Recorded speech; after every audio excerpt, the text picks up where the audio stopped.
From Screen Junkies Studios, it's time to tune in to TV Fights. And now your host, Roxy Striar. Today's episode is brought to you by America's Best Unlimited Network. Don't miss a show with unlimited data from T-Mobile. What's up, Screen Junkies? Welcome to TV Fights. I'm Roxy Striar, and today we have a very educational fight where I learn about the Dreamers. Was that what it was? What? The Dreamers? What was that? That's what welcome to the He-Man Woman Haters Club. You guys are here for an amazing fight today. How did you say it before the show started? All right, like Little Rascals, the He-Man Woman Haters Club. Oh, you had so much more reckless abandon before we got live. So much more stank on it before the camera started rolling. I need to start somewhere so I can end somewhere. Don't you guys know anything about going full side? There's going to be a couple acts here. Okay. Gosh. Okay. All right, guys, so some incredible fights for you guys today. Some fights that you might be afraid of if your name is Josh McCouga, like adding a clown to a cast of a TV show. Nobody likes clowns! Some people do. Some people really do. We're also going to be talking about what is the best use of a time jump.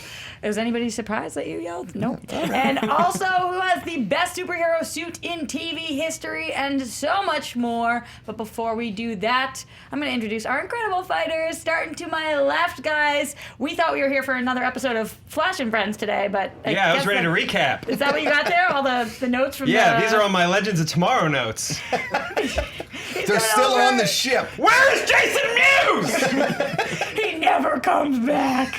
Coming over from Honest Trailers is Joe Star. Hey, I'm excited to do that. I've never fought these gentlemen in any capacity, fists or words or otherwise. This is gonna be fun. Which one is this today?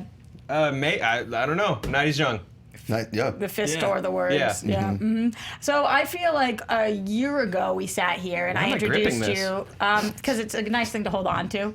I feel like I introduced you and I was like, and I'm nervous because I'm sitting next to a one-time Emmy nominee, and now I'm sitting next to a motherfucking two-time Emmy nominated guy. 2 times. Killing me soft. I feel like there's so many other ones we could have gone with, like 2 Chains or all right, that's cool. 2 Chains. Yeah. Too Short. Just the two of us. I interviewed him once. Yeah. We can make it if we try. Did you really? Yeah, I did. Wow. Yeah. So how are you feeling about going into today's fight? I'm feeling good. I'm feeling good about superhero suits. I'm feeling good about, just in general. Just life. I mean, he's wearing the Ric Flair shirt. Woo! Are you going to admit when that starts to get too heavy? No. You're just going to hold it the whole time? He's jacked. Look at him. Jacked as fuck.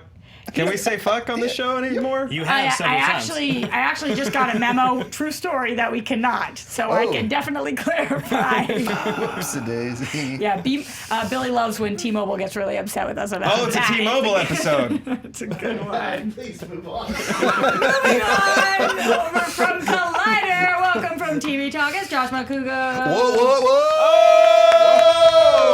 Are you just trying to one-up him? Yep, definitely. Listen, he's a 2-time Emmy nominee. I am a 2-time back-to-back champion fan of the Pittsburgh Penguins. That's almost the same. Yep, definitely. You know what sounds really good when both of you guys keep banging the mics on the table? That's what our audience loves for sure. Loves it. Yeah, Loves it. Now they feel bad that they asked for us to be on iTunes. They're like, damn it, I should have just stayed on the YouTube. So how are you feeling going into today? You know, I haven't won TV fights in a long time, but I have been pretty successful, mostly because I've only fought JTE. So I feel like I'm in really troubled waters here because these are 2 intimidating guys, very good fighters, dressed totally different. But I'm feeling pretty confident. You hit him where it hurts. JTE, I've learned this. It's not nice to make fun of him before the show because he actually doesn't do the applaud for you if you win anymore. So he screws with the buttons, and now you're screwed. Well, JT and I have been on thin ice for about 3 years, so today will be no different. It's a very long time for ice to be thin.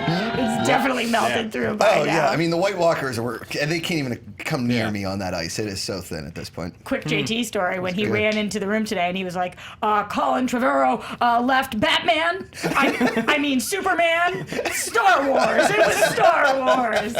Sorry, just joining the crap on JT train. How do you know that JT just doesn't have inside information you don't have? Based solely on his thumbnails on his YouTube videos, you would think inside information, mostly from JT. Absolutely. Yep. All right, and our last fighter, guys, coming over from AfterBuzz TV. He also had a match drop today for Schmodown, but you're going to have to check that one out. It's Ben Bateman.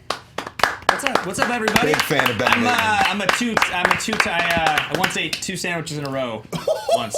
That's one time. Okay. one time. I did that. I feel as if I can confirm it has been more than one time that you Yes. have eaten 2 sandwiches in a row. Is like a Jack in the Box late night, like a burger. That's a sandwich. It's for me. That's like a bite size. It's a tough question. Yeah. It's A real homeless guy thinker. once threw a Jack in the Box taco that I gave to him at me.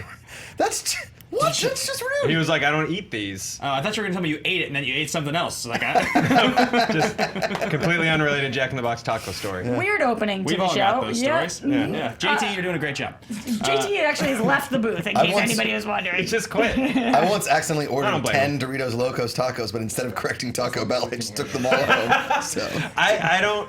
Yeah, sometimes if there's a miscommunication there, I have a hard time correcting it too. It's Yeah. not a good look if you're saving Taco Bell. Like Also, you're putting it in Josh- your fridge, whoa, saving whoa, it whoa! for You days. just jumped 9 steps. I didn't save a damn taco. That item's only been on the menu for like 3 years. Yeah. So this was last night. Ben, how's your confidence going into the fight today? I feel great, actually. I feel really, really good. I like these questions. I'm excited about these arguments. Josh McCouga's been going on the air saying that my suits are too tight for a while, and he's sitting next to me, so now I get to beat him wearing a tight suit. Ooh. At least he admits that the suit is tight. What do you think, spank Billy you Business? all the way to All men's right, warehouse. fact checker extraordinaire. I think this is easily the longest pre-show we have ever had before the fight is Video actually starts started. now. We just hit like 10 minutes. Yeah, we're already well into this show, but it's going to be an exciting fight today. Hashtag TV Fights Live. You can also follow along on YouTube. I will be there with you guys. Makuga's already getting, you got an uphill battle, my friend, because people don't forget, and they did not forget what you said about Muhammad Ali in the last fight, and some people you're already on their bad side, so you got to earn it back from them. Good. Can't starting wait to right now. not say that again. You know who did forget about that? Me. But I'm glad I was just reminded. What's funny is on my card here, I was like, good thing there's no Muhammad Ali questions on this one because Nobody's going to bring it up. Nope. Always can count on Billy to do so. Thanks, Bill. Appreciate it, bud. All right, let's get right into this then with round. Oh, let's fight. Yeah. Fight. That thing that we do. You're an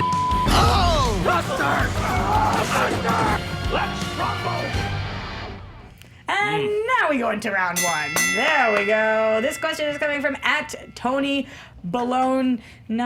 It's baloney. It's baloney. Yeah. It's bologna. How's It it has a Yeah. first name, Yeah. Roxy. It's got a first name. I like how You know how easy. Roxy goes yes and like It's so full on. easy to just derail Roxy. I Yep. love it. Tony Baloney 91. Thanks, JT. What show had the best time jump during its run? We're starting with Joe on this one and making our way around the table. Correct answer is Parks and Recreation. Final season of Parks and Recreation. For a couple of reasons. One, it served the story. It served the narrative very strongly. It saved the show from tropes that would typically ruin the second half, the final half of a sitcom. Leslie and Ben having kids, that's like the death knell for a sitcom. Oh, now there's a baby! Like, that's the death knell for a sitcom. And they skipped it. They just said, oh, she's pregnant, and now they're like 3. It saved the show from so many falls it could have taken and just skipped straight to the final story they wanted to tell. The big reason why this was such a great time jump to me is that the season before the final season, Leslie finally gets her dream job. And it would have been so easy without the time jump to just do a complete rehash of the beginning of Parks and Rec, which is what it would have been. It would have been a hard reset on the show where you're telling the same stories, she's having the same problems, but she's in a different looking office. What? So they just skipped the move and went out with a really, really strong ending. Parks and Rec. Makuga.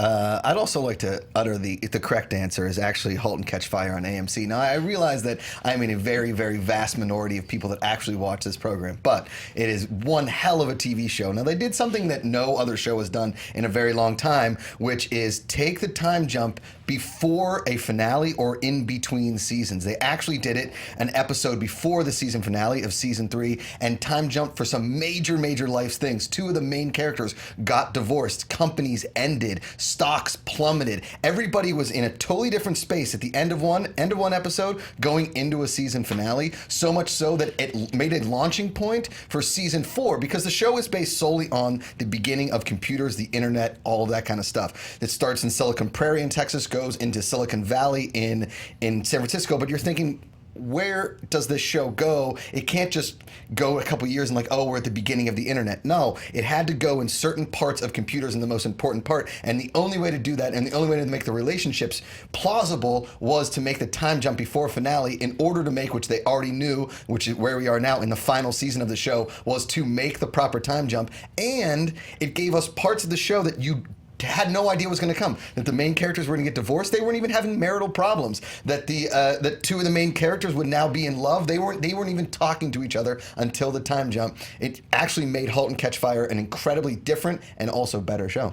Ben. I'm going to use what I believe is absolutely the correct answer here, and that's the show that is built on flashbacks is Lost. Now, the peak moment at the end of the 3rd season in the 2-part episode, not Through the Looking Glass, in the Not Penny's Boat moment, when you find out in the final frame, spoiler alert, by the way, in case if you haven't watched Lost, is that it's a huge flash forward. The whole episode, you're sitting there wondering what's going on, what am I watching? This feels so out of place, everything's adding up in this strange way, and then all of a sudden in the final 5 moments when Jack has his "we have to go back" Kate moment, probably the finest piece of acting in Matthew Fox's entire career. I would argue, as much as you can laugh at that, and Evangeline Lilly's career, because neither one of them has really gone on to have much of a dramatic career beyond it, where Evangeline Lilly has definitely had roles. I don't feel that either one of them has really shown the chops they showed in the finest moments of this show, the definitive show of its generation as far as drama goes. That episode and that moment in the show redefined the paradigm of what the show was all about. And on top of that, ratings were falling on the show at that point. So this was not a linear time jump like you guys are talking about for a final season where they wanted to bridge the gap and show us the end point. This was in the height of the show where they thought they were maybe losing their audience. They decided to do something so crazy and show us there's this much more of a world. We're not just on an island. We're not just doing flashbacks. We're going to take you off this island eventually. We're going to give you that much more show. And to me, it is the greatest use of a time jump because it completely redefined what the show was going to be about. Before it became convoluted with time travel, this was just the ultimate question asked. Because a show that asked more questions than it answered, this was the greatest question the show ever asked. I think Lost was the perfect show for a time jump because you were lost the entire time you watched Lost.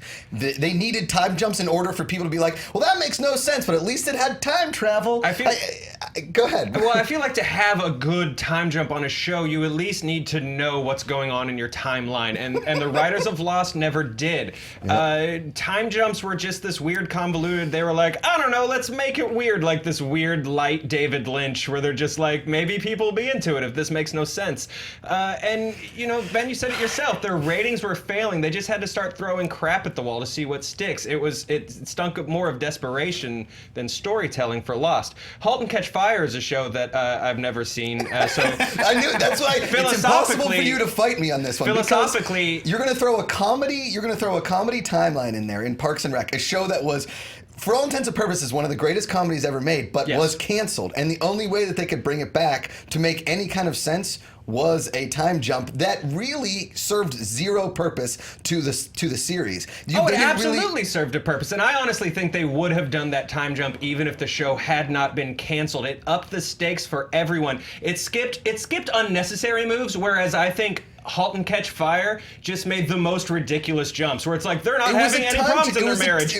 Just divorced now. Both of you guys had completely generic linear time jumps to close the gap on the expectation when the show was going to end. Lost was still in the middle of its run. It was nowhere near getting canceled, and though the ratings were falling, it was still a 13th ranked show that season. They decided to go ahead, completely throw out the baby with the bathwater, and redefine what the show was going to be. 13th ranked being Matthew Fox as an actor in on top the of world. which, *Halt and Catch Fire*, nobody knows if that show was Lowen or Sun or Turn. You're like the only person in existence that's watched that show. That's philosophically, incorrect. Josh, if I haven't spent any time watching your show, did a time jump occur? Well, philosophically, yes, of course it happened. Philosophically, in your show, if it hadn't been canceled and then brought back, would a nostalgic time jump even have been necessary? Yeah, I think it was totally nostalgic. It's like going back with your high school buddies, like, remember when we were 18 and crushing Beast Lights? That's what the Parks and Rec was, but forward. They're like, remember all these characters that you loved? No, well, here they are 3 years later. No, I completely disagree. Like I said, they skipped tropes that fail and for sitcoms to just get crappy and mediocre, and the writers were smart enough to skip those moves. They gave April and Andy Smart new enough or status desperate quo. enough? Smart enough. You can't just keep doing seasons and seasons of Tom like failing at careers. You have to start him in a new, interesting place. It was such a smart way to wrap up the season, to wrap up those characters. Lost is nothing but time jumps, and just because there's more doesn't mean 147 different time jumps to go through, and you picked the one with Matthew Fox with the thickest beard. That's the only thing that made it interesting. You are lying to yourself. Beard Joe. jump. I mean, when it was Dude, on television, you were Lost totally thrilled by that. On top of which, you're using you even contradicted yourself, and you're like, well, the rest of the series was basically time travel. As my seat starts sinking again, here comes Are you doing the Standing standing? Macuga. The most famous Okay. episode ever is in the next season, but all I was going to say is, as far as Parks and Rec goes, that show, as much as it did have a narrative all throughout, it was a comedy that was supposed to be driven by a story. It's still a show you're intended to be able to watch one episode at a time and enjoy it. The fact that there's a time jump in Not that at all. show, That's not a reset sitcom at all. It's a functioning forward narrative. it's intended for you to be able to watch the show wherever you pick it up because it's a comedy. That's the way the show worked. That's not how comedy works. I was so Ben. jarred by the Were time. you jarred, Josh McCouga? Oh, I was so Tell jarred. me how jarred Joe, you you know were. how jarred I was? How I was triggered were you by this time I was a jump? mason jar full of pennies that your grandma held, and then smashed it with a hammer, and then all the pennies went everywhere, which was Parks and Rec's final season. Roxy, go with me on this one. The thing with *Halt and Catch Fire* is that it follows the history of computers anyway. So, based on the concept of the show, it had to happen. So it's not all that interesting because you're kind of like, okay, well, now they got to make this jump to did the it have World to Wide happen Web. in the way Finish it- the show. Exactly. Look. With Lost, all I'm going to say is this. It's a show that every single episode leading up to what I'm talking about had a confusing. flashback. Had a flashback in every episode. And it was one of the most popular shows on television for years. You can't tell me that flash forward that you do not see coming, stretched over 2 episodes, really executed perfectly, is not one of the most remarkable things done in a show like that. Every single episode was a flashback. All I remember Flash is them forward yelling caught by a everybody plane off guard. and saying, Kate, we have to go back. Why go back to an island that you've been... history. Lost Because I know you love Lost was just people just kind of throwing crap at a wall at a weekly basis and being like, we don't know where this goes. The 'cause writer's they room was literally an didn't. acid trip They on did- Lost. They That's didn't know all where the they were writer's going. room was. However, Parks and Rec was smart enough to know exactly where it needed to go to keep you interested and to keep you invested emotionally in those characters. Said what my Halt and Catch Fire time jump was. But I said it better. No, you didn't. I absolutely did. Up for debate. Billy Biz, talk to me. Yeah, a couple things. I heard it was mentioned that Parks and Recreation was canceled. Technically, Michael Schur, the showrunner, said that it was his decision to end the show. Debatable if you want to say it's canceled, but I digress. Also, Joe, you were fast and furious this round. You said that Lost was losing ratings, so they decided to go time travel. Other way around, buddy. They did time travel, and then they actually saw a dip in ratings average for the That season. hurts Ben's argument. It really does. So That here makes we it go. worse. Time Travel Season 4. So Anthony said that the 3-year jump from Legend of Korra was a great one. A lot of people saying Battlestar Galactica. Ty said The Leftovers, and a lot of people soloing out single episodes. Specifically, Gary said the finale of The Office, where it jumped ahead a year. And David and a lot of other people said Star Trek: The Next Generation for The Inner Light.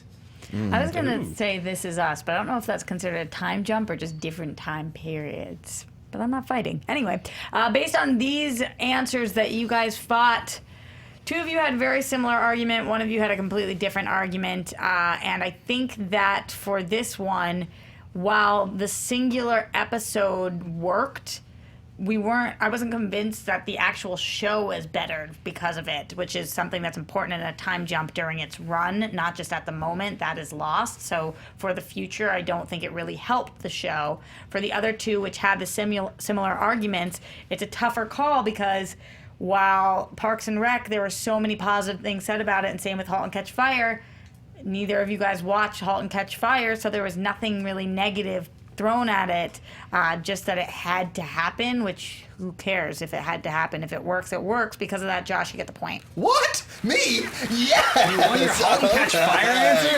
Yes. That was one I thought I was definitely not going to win. All right. There was not enough knocks against it. I don't know what the people's I'm card telling you, says. people need to watch *Halt and Catch Fire*. It is an amazing, amazing *Halt and Catch show. Fire* is and what? don't The compare audience it just to turned the TV *Turn*. show. Don't turn to *Turn* and *Low Winter Sun* was actually pretty good. I'm the only one that watched that too. I'm doing nothing but just like unknown Korean dramas from here on out if the Makuga strategy works. Not all the time. Billy, talk to me. It's the first time it's ever worked, Joe. Yeah, I swear I to don't God. think a lot of our audience could fight against *Halt and Catch Fire* either. It only got 6% in the poll, Not shocked. 63% for Parks and Rec, 31% for Lost. Yeah, I get that. It was close between you guys, but I need those counter arguments. All right, let's go into round Threw two. a screwball at you, guy. Threw a screwball. This is coming from @the_Ben_Goddard. I don't know why I'm saying his name. Which TV show do you never want to see made into a movie? We're starting with Makuga on this one, making our way around the table. I'm going to go with *Sopranos*, mostly because I think it had the most fulfilling yet heart-wrenching and also frustrating finale in the history of television, because it just simply ends. Although it ends on one of the greatest rock songs ever written, if not songs ever written, it just ended. And I think for a series like *Sopranos*, for it to have ended just so lifelike that this is just how it goes. You don't really know how a mobster's life is going to end unless they get killed. And did he get killed? We don't know if he got killed. Where was his family? Who were the people in the diner? How does it all end? All of the questions make that series finale one of the greatest and most talked about series finale in the history of television, thus making a movie kind of a moot point. You got the movie in the finale. You got the movie in the show. And I'm one of the biggest Sopranos supporters out there. I love that show, one of my favorites of all time. But we all know that seasons like 4 or 5 and like most of the last season was not great television. It really was kind of slow. After season 3, they were running out of characters to kill. So the way that the series ended kind of ended in just the way that a Sopranos fan would want it to end, with so many questions, so many loose ends not tied up. And yes, that you're like, oh, well, then a movie would tie that up perfectly. But would it? Then you're like, why did it cut to black? Why not? And David Simon coming out and saying like the things, or David Chase, sorry, coming out and saying the things that he did, it made Sopranos probably the most perfect way to end a television series, thus making a movie totally useless. Ben. I'm gonna go with Seinfeld. It's a show that it is famous for being about nothing. You don't need to watch a feature film of that show. At 180 episodes, the finale wraps up pretty much everything you could ever want to know about this show. You get almost every one of the important recurring characters in the finale. It ends on this sort of bizarre note with Jerry in prison telling this joke, and like the whole thing is just kind of like, all right, 180 episodes, this was funny. I liked watching a variation on the same idea week after week after week after week. But I don't need to watch a feature film of this. What would it even be about? That I wouldn't follow the narrative one bit. And on top of that, we're just past the point where I would actually want to see the cast of Seinfeld, even in a reboot of the show, let alone a feature film. I can't imagine the humor of that show translating to 2017 at all. It doesn't even remotely feel like something that's part of the current, like, modern day generation. Even if you're looking at the other shows that fit into the same space, maybe even something like, I don't know, Friends that follows it, you're really talking about that is still on the fringes of relevant, whereas Seinfeld really just feels like the past. It's not something I'd want to see resurrected, and it's not something I'd want to see in a theater at this point at all, ever. I wonder what you're fighting, Joe. My answer is mostly because I'm very overprotective of Roxy and I don't want to see her hurt. So I'm arguing Friends. I never want to see a Friends movie for a variety of reasons. Behind the camera, most of that cast is probably too big for their britches and they're all dicks now. So it's going to be such a whole, like, just to do, and you're going to be exhausted by the time the movie comes out because the whole lead up's going to be like, Jennifer Aniston didn't get what she wanted and then Matthew Perry did. Friends also has nothing to resolve. It would feel like a complete and total cash grab. It would feel very phony. They've all just expressed very loudly that they're not interested in it. So if it finally suddenly did happen, it would feel a lot like Slash and Axel and everybody finally getting together, and Slash is just like, yeah, I need to keep being able to afford my beach house. So here we are. Let's play Welcome to the Jungle. And you don't want that. You don't want a sigh, just a resigned sigh, Welcome to the Jungle of the cast of Friends dancing in that fountain again. It would feel sad and gross, and I don't want to watch a Friends movie to feel sad and gross. Let's fight it. Okay, too big for your britches? Okay, Lisa Kudrow is too big for her britches? Matt LeBlanc, too big for his Matthew Perry, too big. Here's why David Schwimmer, too big for his britches. And here's why. I mean, like Matt LeBlanc did episodes. And now he's on the whatever the show is that he's done. Matt's Too Late or something. Exactly, and that's going to bring out the worst in these people when they get back into the room with Aniston and all of them. They're just going to be like, I want this, and it's just going to be gross. The only one that's a movie star is Aniston. Every single of the other ones is just like good at stuff. What's a Friends movie going to be about? Or what's going to do? You talk about Seinfeld not Chandler fitting and in Monica's now? kid is having a tough time, so they go out there to try and resolve their things, a la The Big Chill. And But in if it's turn, about show kids, them how it's not friends about can friends. really be friends. If yes, it's about it kids, is. no. And if you want to talk Sopranos, let's talk Sylvia. Let's talk the power vacuum. There are stories that you can follow in We the all saw what Sopranos. happened to Sylvia was boss. It was a disaster. He's in a coma. He let's can not- wake up out of the coma. Josh, let's not use a Bush League answer here, okay? R.I.P. James Gandolfini. There's no way you can make a Sopranos movie because the star of the movie is dead at this point. Well, he's dead at the end of the show. Thank you. However, if you were going to try to make a Sopranos movie today, which I think would be far, far, far more interesting than a Seinfeld movie, the audience of Sopranos is intelligent enough to watch something done with Edie Falco, who's an amazing actress, the rest of the cast, on top of that, Do you know how flashbacks? many people jones for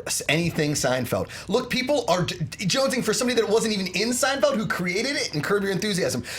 All of the people getting ready for Jerry Seinfeld's new stand-up special, he does a show where he just interviews people in cars getting coffee, and people download these shit out of that. All they want is Seinfeld content. I like a Curb. Seinfeld movie I like would Curb. be I like incredible. Seinfeld. And Ben's argument about Seinfeld not fitting current humor, I think, is why I want a Seinfeld movie so bad. I'm so tired of just like I think we're on 4th generation copies of Tim and Eric at this point, as sort of what's super popular in comedy, and it kills me. Seinfeld could feel super refreshing. Also, it could go super meta. There's something interesting about the actors coming back, and they could comment on that within the show, because that's sort of how the show is set up. Larry David the way has shown how that he's expensive open New to York it. is, they could still be in the same apartments because it was rent control and they're never going to go anywhere. Talk about super meta. I think that the Sopranos film, talking about the scene ends with it going to black and you assuming someone dies. James Gandolfini in that scene could be taken out and the rest of the family could survive. You could actually make a realistic Also, movie how using cool. flashbacks to Gandalf. Like,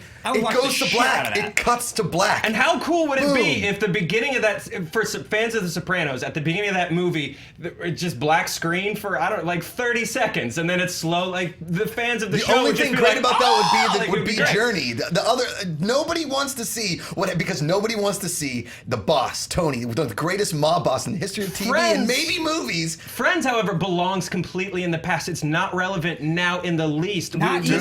sitcom How has many more evolved. coffee shops are out there now? They could hang out at any coffee But shop. then it's not Friends. And also, they'd have to put black people in the show now, and Friends did not have any black people in it. It would be a completely Aisha different show. Tyler. I am Aisha Tyler was literally- Ross's girlfriend. There I'm was black literally people on the watching show. Sorry, there Friends was one. for the first time all from I the can think of beginning the top of my right head. now, and I am loving it. It is fantastic. And Jennifer Aniston pretty much looks exactly the same. Okay, You're Scott, just man, old slow down and with the done. empty praise Are on a you mediocre crazy? show. That cast, that humor, that love, that family could still be on television. It They could all still be move out to entertainer, Long Island and I together. would There's a enjoy nice central the perk, shit out of it. Long Island perk. Then it's not owned Friends. by Matthew Perry. He's like, listen, I found my thing. Nobody knew what I did in the first place. Now I own a coffee shop with my lovely family. They all are out on Long Island now. They're still best friends, and it's literally like 30-something without all the depression. Then now it's not 40-something. Friends. It's Yes, absolutely it not is. Friends. Whereas you could do The Sopranos and it'd still be a mob story. It would feel like The you not Sopranos, wanna be friends even with- though Tony's not there. You could I've still do never- Do you not want to be Seinfeld. friends with your best friends 20 Listen. years from now? Do you not want to be friends with them? I am, but everything. let's make but a things show are about different. it. How But the much thing more is, you fun can't is- rehash that because we're all in different places All right, now. final thoughts. what if And in Phoebe your, finally in had a your solo final album? thoughts, I want to hear worst case scenario. You do not want a movie to be made because worst case scenario, it would look like what could possibly happen. We're going to start with Joe on this one. I mean, Friends would just feel sad. They over the course of that show, they answered every question they needed to be answered. There's no real, like, hanging, like, unresolved business from Friends. It would feel like a cash grab. No one wants to be involved in it. They've all made it very clear. It would feel gross. It would also just feel wrong. There's more that could go wrong with Friends because there's more in that checklist where it's like, are we at the apartments? Are we at the Central Perk? Is this there? Is that there? Whereas The Sopranos has more of an open narrative. They can go and continue to explore the world of the underworld, of the mob. Friends is such a specific thing, and for Friends it's a detriment. Whereas Seinfeld is such a specific thing, they can exist in that apartment for eternity. And because of the way that show worked, it completely works. But with Friends, it just feels absolutely weird that all of these people would still be living together in these apartments. And if it's not specifically the structure of the original show, it doesn't feel like Friends. So what's the point of making it? Makuga. I think worst case scenario for a Sopranos fan is that Tony is dead at the end of the show. Like you said, they start with 30 seconds of black, and then all of a sudden we're back there and Tony's body's splayed out in the thing. And now Anthony Jr. has to take over. Nobody wants to see Anthony Jr. be a boss. Nobody wants to see him in the mob. Hell, his dad tried to keep him out of it. His parents tried to keep him out of it. But he was such a punk kid that he was like, I'm going to try and be a gangster and like throw a party. And he is not a gangster. A lot of the other guys in the clan, they didn't ever really serve purpose to be a boss, and that's why Tony was in control for so long. And that's why when Sopranos ends, the end of the Sopranos is it. That's the end of the family. It's the end of the show. No movie needed. Ben. Worst case scenario is Seinfeld. First of all, I have never met a single person who's able to watch more than 3 episodes of Curb or Seinfeld in one sitting, because it's not intended to be watched for longer than 45 to an hour. That's just not what it is. Ben doesn't talk to people. Secondly, the worst thing that could happen is they would somehow try to explore the plot line of Elaine telling Jerry that she's always loved him, and they would try to connect that in a movie, and it would be so awkward, and people would be left with the thought of, that's not how one of the greatest, if not the greatest comedy ever on television was supposed to end. It would tarnish something that is so great and existed really as a relic of a different time and was great at the time. As far as Sopranos goes, and as far as Friends goes, I would love to watch the characters in Friends interact, because they're all still stars to some degree. They don't need to all be living together. They can interact because that's still something that people talk about that feels relatable. And as far as Sopranos goes, you can make a documentary about the Beatles from 50 years ago using archive footage and people talking about it, and it's super compelling. Sopranos was absolutely the definitive HBO show of its time. It started HBO's modern revolution, and I could watch archive footage of Tony with those actors I could watch it for 3 movies. It's perhaps my favorite show ever. Billy Biz, talk to me. Beatles were the 60s, by the way. Just had to throw that out there, because there What? were no Beatles in the 50s. I said 50 years, not the 50s. Oh, I thought you said the 50s. I just wanted to... You're fired, Belly. I just wanted to flex my Beatles knowledge so I can someday take on Scott Billy, I Metz had in your a back on Beatles that. I voice. thought it was a good comment. I love It the was a Beatles. great comment. Love you both. Now, this was an interesting question, because there were 2 ways to take this. All 3 of you took it as a show that you liked, that you don't want to see remade, which is how some people took it. Like Jack Shipley said Game of Thrones, Adam said Cheers, and Sammy said, really anything anime, please leave my anime shows alone. Whereas there were other people who took it as shows they absolutely hate, that they would not want to see be exploited even more on the big screen. Dipper723 said The Big Bang Theory, Duke Devil said 2 Broke Girls, and Chicken Parmesan said How I Met Your Mother. Interestingly enough, all CBS sitcoms. So maybe that's the correct answer. Just Good name, too. No CBS shows. Chicken Parmesan? Chicken Parmesan. But we talked about this before. very good I would name. rather Sean's name be John. Chicken Parmesan. Parmesan. That's good, right? I'm going to start calling my dad that. Son of a, that's good. Weird thing, his name is Steve. All right, so what I really loved about one of your arguments for this one is, like Billy said, there was a couple ways to interpret this question, but the fact is it's asking about see the TV show be made into a movie, which has to do with the process a little bit and not just the end result. And one of you actually talked about that process, and I thought that was really interesting, because it would ruin the experience from both actually watching it and watching a crap film, but watching people tear each other apart to make it and really take back the curtain and make you be upset about that movie being made. That's Friends with Joe. Joe, you get the point on that one. That's good. All right. Slay Queen, Joe. Yeah, that's fine. Billy, give me the interwebs. Yeah, let me get the most up-to-date. Looks like 41% agree, Friends. 36% Seinfeld, 23% Sopranos. Are we still looking on the previous question? Are we people still are at just voting against 6% me. for *Halt and Catch Fire*? Just curious. It went down to 5%. Yep. It's the cast of *Halt and Catch Fire* voting. Just checking. All right, let's go into. Surprising none of them follow me on Twitter. You know? Like, I always talk about their show, and none of them follow me. Maybe after today. Maybe. All right, round 3, guys. With the new news of NBC developing a new police drama with Milo producing, I never know how to say it. Ventimiglia. I never know how to say Very it. Italian. Chicken Parmesan. Chicken Parmesan, and I've been watching him since Gilmore Girls. Who is the best law enforcement character in TV history? Starting with Ben on this one, making our way around the table. I'm going to go with Police Chief Clancy Wiggum. 618 episodes, 28 years of shows, and Chief Wiggum has never failed to disappoint. Wiggum, for the entirety of almost 30 years, for 3 generations, has been able to exist as the comedy parallel to a real-life, very tragic stereotype, which is the well-to-do, basically totally inept police officer, something that has existed in our culture forever. Now, you might say he's an unrealistic character because he's a cartoon, and while he does have one-note humor, Clancy Wiggum has absolutely adapted to the times year after year after year, and they go back to him to humanize him with storylines that, as much as they're funny, are realistic. Clancy actually gets divorced at one point. He has to become a single father. He's parenting his child who basically has learning disabilities. Ralph Wiggum he struggles. But it's a real thing, and he brings levity. He brings levity to a very tortured stereotype. And Chief Wiggum, as much as he can make you laugh, he can fit into scenes parodying Pulp Fiction in the mid-90s. He can talk about counterfeit jeans when that was a real concern. He exists as an actual stereotype that can be used to tell a story in the context of a cartoon that's never really supposed to be taken seriously, but is at times. And there's a reason The Simpsons has existed for almost 3 decades and will continue to pump out episodes, because their characters are versions of real people. He is a version of a real person. As much as you want to discredit him, he's done it incredibly well for a very long time. Joe. It's Carl Winslow from Family Matters. Is the best law enforcement character in the history of television. Being a cop's about being a lot of things. It's about being a credit to your community. And it's about being able to turn it off when you finally come home. And Carl Winslow does both of those things.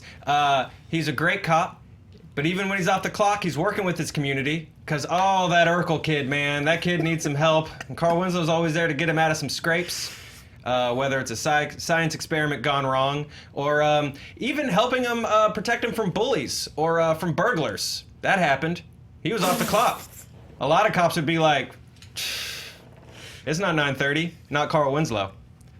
Carl Winslow, in the course of 9 years, went from police officer, a beat cop, to captain in 9 years. In Chicago, that's not an easy city to be a cop in.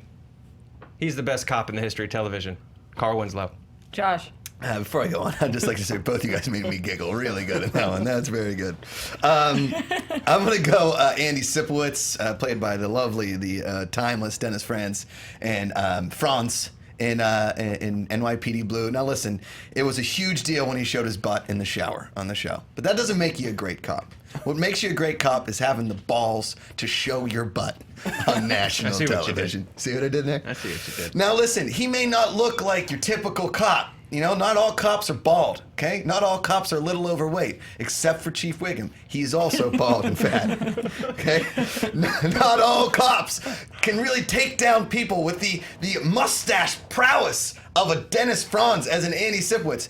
Just like a Carl Winslow. He has all of the stereotypes, but you know what stereotype he doesn't have? He's not dirty. He really supports his fellow officers in the NYPD. And what's the toughest city to be a cop in? That's goddamn right, it's New York City. You know why? Because it's a tough city to live, it's a tough city to police, and it's a tougher city to show your butt. Andy Sipowicz. So your Tough city argument to be a cop.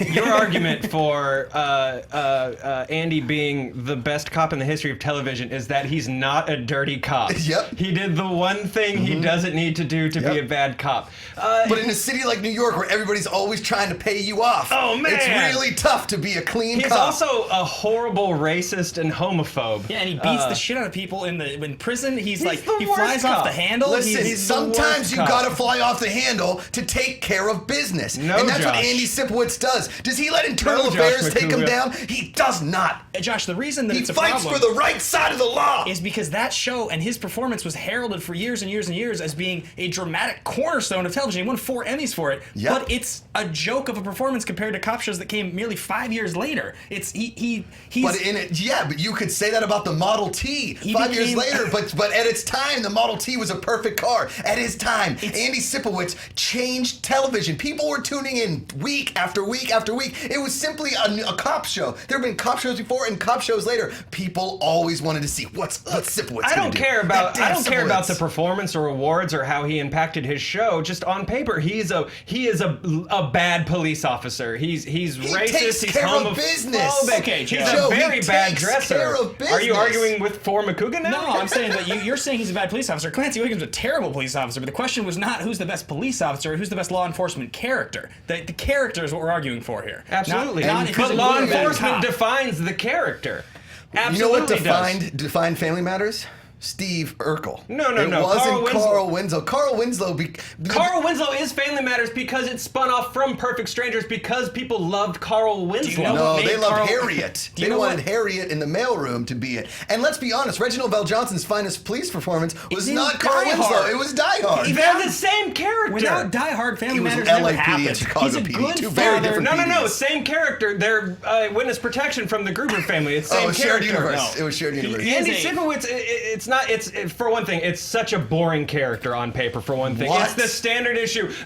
These PC blah blah blah. They just fought in Vietnam. It's such a boring, just basic bitch How of a police dare you officer talk character. about Sipowicz like that? I'm Do you know what I'm dressed Sipowicz frumpy. did for the NYPD? Do you know how many people came He and looks wanted like to be part of the NYPD? He looks like every cop that Batman has shaken by the shoulders and once. Sipowicz is It's not an totally- interesting he's- character. Sipowicz is How totally dare you. He's totally unrealistic. JTE's with me. He's supposed to be an JT NY looks like a cop! He's supposed to be a New York cop. He's got the thickest Chicago accent. It's totally unrealistic. He has 4 partners through the course of the show. He hooks up with the 2 hottest chicks on the show, both Sharon Lawrence and Charlotte Yeah, Ross. because they're like, Have you seen what he are such a looks like? good cop. That's totally I can't keep ridiculous. my Yeah. hands off you. He's a completely It's a unrealistic bad character, and also you shouldn't be sleeping with people in your workplace. That's also that informs on your character You as never well. lived until you've hooked up with somebody in your I'm workplace. sorry, but you brought a Sipowicz to a Carl and I'm Chief not- Wiggum fight, and that's on you, Makuga. And your argument, he's a much better father than he is a police officer. His police work in that show is fine, but it's about teaching his family about what is right. That's what makes him a good character. Not that he's a cop. He's just absolutely a good dad. He's not a good cop. He's a fine cop. Wait, He's- Winslow's not a good cop? 9 years, B cop to captain, son. It's right there. There was like one episode Wiggum- a season that followed around his police work that showed very little cop work. And every time Chief Wiggum, we haven't even argued against Chief Wiggum, mostly because he's an American treasure. But I will say that Chief Wiggum, if we're talking American about police treasure. if we're talking about Say it again, police Makuga. officers, the only time he's ever done any good police work is when Bart exploded the beer on April Fool's and he screamed, "Pretzels, pretzels, we need pretzels," as the Simpson chimney erupted in beer. Bake And 'em that's, away, that's Tony. responsible He's also- police work, but that is not Sipowicz level detective. He's also a punchline character, whereas week after week, a Carl Winslow is the anchor of his show. That's so much harder than just a character that comes in and does one funny line, and know- then his son talks about how his breath smells like cat food. Yeah, but okay, he's a punchline character who manages to bring humanity to your show every time you decide to give him an episode dedicated to the character. He's a real character. You guys are just looking Yeah, at the it's surface easy level. for once every over other year to be 30 like, I don't know, years. here's a and let's not pretend like that 30 years has been golden television. 30 different let's say Wiggum maybe episodes. 8 solid I years didn't even of know The his name Simpsons, was bud. Clancy, for Christ's sake. Clancy. This one got loud, Billy. Yeah, it did. Yeah. We're talking cops. American treasure. You said it. What's going on? I Talk swear to me. God, if JT wasn't an engineer, he would be a cop. Belly, come on, back me up on this one. Well, you called can me. see it. You called me Belly, so. No, I didn't. You did. I heard Add Son of a another bitch. fuck Bill, to I'm sorry. the meter us today. Pittsburghers, we get our vowels mixed up. I'm It's sorry, so hard man. to do our job when everything's on camera and you couldn't just claim you didn't because we hit rewind. Receipts, Makuga. Son of a beast. So I can 100% confirm Joe's theory that Carl Winslow is in the Witness Protection Agency from Die Hard because I helped him come up with it before the show. Thank you, So Billy. it is 100% Oh, that's fact. collusion! And that's something Sipowicz would never do. Collude. Throw it out. Surprisingly, with all the shenanigans, pretty clean round, but 2 fun facts. One, we're talking a little bit about the Dennis Franz nudity.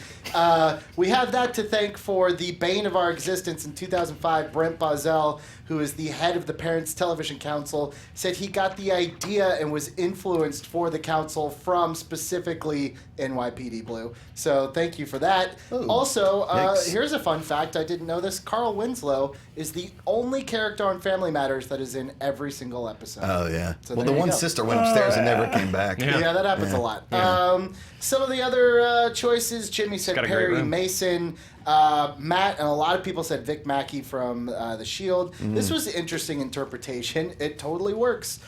Jack Shipley said Worf from Star Trek: The Next Generation. He is law enforcement. Oh, he's bad at it, just though. different laws. He gets beat up all the time. And my favorite, Dak said FBI agent Burt Macklin. Yes. Also good. Can anybody answer why JTE just tweeted at me #Booth Hero from in there? Because he is. He's a booth hero. Because he Look at is, him. man. You didn't do one just Sipowicz just impression checking, for the record. JT. Yeah, I did. All right. You wearing a wire?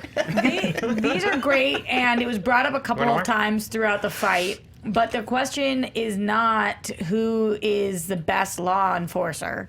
It is who is the best law enforcement character. I gave you and both. I think I think I gave you all three. I'm very positive that you did not give me all three, Josh.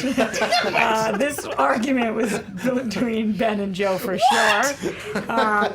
If Collusion! Nothing, if Collusion! nothing more than the pitch of your voice, how high it got. Wow. And I honestly think that, Joe, you did give me a little bit of both, but I really didn't need that much of one, and I didn't hear that much against our American hero. Ben, you get the point in this one. It's kind of a weird Clancy one. Wiggum. It's all tied up off a ghost first win on Hold and Catch Fire. Who'd have thunk it? That the show nobody watches. It's a lot Not about- even AMC Hold and Catch Fire. The official account follows me. I swear to Christ. The is- Flash and Friends of It AMC. is a lot about the counterpoints. I'm being serious. It's about the counterpoints, and if you can't bring the counters, then stay out of the kitchen with all the other Solid. counters. Cool, Solid. For the cool. record, Nice Chief one. Wiggum was a national treasure. Billy, talk to me. Don't say that, Josh. I know. I totally ruined it. 52% agree with you with Chief Wiggum. 31% Carl Winslow. 17%. I swear to God, I say for one thing NYPD. bad about Muhammad Ali, and I haven't stopped hearing about it since over here on Screen Junkies. All right, guys, we're going into round 4. Here we go. Bruce Wayne's prototype suit was revealed in a new Gotham Season 4 trailer, and it got people talking, is the word that Billy wrote. I would say a couple other Oh, wow. both other things. Yeah, it's an interesting Oh, it's an interesting look we got going on Oh, here. Kick-Ass made his costume in the dark. Yeah. So we want to know from you guys, what is the best superhero TV costume of all time? Start with Joe, making our way around the table. Nice. It's Gizmo Duck from DuckTales. That is, without a doubt, the best superhero costume ever on television. Look at that dude. Here's the thing. A superhero costume has to elevate you above everyone else. And a duck in a mech suit with a wheel for legs elevates you above every civilian on that show. When Gizmo Duck showed up, you knew that things was gonna get real on DuckTales. You got so excited when that dude wheeled up and started showing you all the cool things in his suit. It's also just such a cool design. DuckTales honestly doesn't deserve a costume design that's cool. It's got weird Gundam influences in it. It's just a great Iron Man suit before Iron Man really became popular. And it was the 90s, and Iron Man was not popular in the 90s. All right, Makuga. I'm just gonna hold up this here, okay? That's Dean frickin' Kane, okay? It's a legend that was the Clark behind Lois and Clark, all right? Yeah. It was spandex at its finest. It was the 90s at its purest, and it was Superman after Christopher Reeve, before we got Numbnuts Ralph trying to break bullets off his eyeballs. Who's Numbnuts Ralph? Brandon Routh, when he was trying to be with Superman. a TH. Ralph. Yeah. Did I say Ralph? I thought you said Ralph. Yes, you did say I was Ralph. like, oh, Numbnuts Ralph. Sometimes my Pittsburgh accent comes out, and I apologize, Joe. But look at that. Look at it. Look, it's just cut deep enough. It's a crew neck, but it's not a total V-neck. It's spandex, but also fully versatile and can fit under a suit. Now everybody's like, oh, Superman, he needs this new suit. It's all black. It's fish scale. It makes my abs look big. You didn't need abs with this suit. You had Dean Cain filling out the world's most perfect Superman suit. And since then, every person on the planet has come to Comic-Con trying to cosplay as Dean Cain and Superman. But you know why they couldn't? Because he had the greatest suit. And it made this show absolutely fantastic. You're like, oh, it's just a stupid love story about Lois and Clark. It wasn't. It was about Superman finding his way, not only as a news reporter, but a man in a spandex suit, and he pulled it off. The spandex suit from Clark in Lois and Clark, a.k.a. Superman. Ben. Okay, 1989, Tim Burton Batman comes out. The world becomes once again absolutely in love with Batman, and on a global scale for the very first time. 4,000 comic book stores open in the next 2 years, and in 1991, Batman the Animated Series launches. Bruce Timm designs a neo-noir, Art Deco-inspired, timeless version of the most unbelievable version of, next to Superman, the most treasured superhero ever created at that point. And I think probably ever now, like beyond Superman. The Batsuit that is created here, they did so many things right with this. The fact that there's blue in the suit, which they figured out, you know what, we can't make this an all-black suit because he'll blend into the background. We have to give it the lighting, and the interior of the cape has to be blue. Even though, if you think about Batman at the time, giving blue to somebody who's supposed to hide in the shadows makes no sense. It didn't matter. They were going for style, not for realism. Once again, they eschewed the tight stuff on the neck and all of the stuff on the hands for a cloth suit that he could move well in. This whole entire show, everything about it was style to the finest degree. It was an adult show for children, and the suit and the way that this worked was absolutely the pinnacle of it was the utility belt. Where does he get those wonderful toys said by Jack Nicholson in 1989's Batman?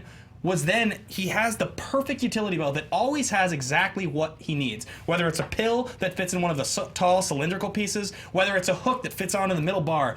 If he throws the belt away, it's a real thing. He doesn't have his gadgets anymore. The utility belt was the most perfect design to highlight what I think is the greatest version of the greatest character ever in comic books or on television representing comic book characters. I want to talk about Dean Cain real quick. He's an American treasure. That was a solid preamble. How dare you say It's not gonna anything work this more time. than American treasure? Ben, you don't joke. Don't even say anything other than American treasure. American treasure. Yes, Josh thank McCouga you. Thank you. just said something interesting. He said that Dean Cain filled out that suit. And for shut up, McCouga. For day-to-day human beings, just civilians, us sitting at a table, a man should enhance a suit, like Ben here. Like, this is just some suit, but then a dude like Ben gets in that suit, and all of a sudden, American treasure. Yeah. But when you are a superhero, the suit enhances the man. It's got to be the other way around. That's why look at this. It's even a bad font that they put the S in. Yeah. And that's my least favorite Superman S font. That doesn't make me feel hope. It doesn't make me feel intimidated if I'm a bad guy. It's just there. That's that's why it's so great, is because people are like, oh my God, his suit doesn't look that intimidating. Bing, bang, boom. Suit comes in hot. They're like, oh my God, he's just like a guy in a lot of good colors. He had great color scheme, great color pattern. Josh, look, this is, I don't know how you guys do it at Collider, but this is Screen Junkies. And our fans have made it very clear that all we care about is superheroes, and you are not taking this superhero argument seriously. I am taking this super. Are you kidding me? Josh, let's not. He is our greatest Superman. Hey, even Harry Cavill or Henry Cavill or Dave Cavill, whatever his freaking name is, couldn't Henry. fill out a suit like Dean freaking Cain. Josh, you're not arguing for the guy under the suit. Yeah, we're not talking build, bro. It's one and the same. Dean Cain is the suit. The suit is Dean Cain. Josh, look, aside from the peaked boots and the slightly lower hips, it's literally just the Christopher Reeve costume. It's not this show that made this costume. It's the famous movie costume they just put in the show. That's And this There's Batman a movie argument for and what's this on Batman costume is literally just the comic book costume, the classic comic book Guys, costume. you are both arguing Gizmo animated. not. You're both arguing animated costumes. They could go in there and they could draw whatever they want. Oh, let's put a pill in there. No shit, it's But they animated. didn't draw could whatever go they in there, want. They drew exactly what this wheel needed on to this be guy, awesome. Gizmo duck.